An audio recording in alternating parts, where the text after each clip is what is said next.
Hi అన్న, Chintu Ongole bulls YouTube channel స్వాగతం అన్న. నంద్యాల జిల్లా బనగానపల్లి మండలం నందివర్గం ఆరుపల్ల విభాగానికి ఈ జత రావడం జరిగిందన్న. ఈ జత చిరునామా వచ్చేసి భక్తుల మనోహర్ గారు, దొరినిపాడు గ్రామం, దొరినిపాడు మండలం, నంద్యాల జిల్లా వారు. ఇక ఆరుపల్ల విభాగానికి ఈ జత రావడం జరిగింది.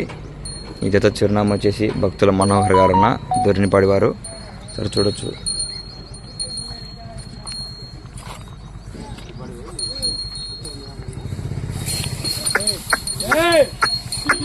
బా అక్కడేంటది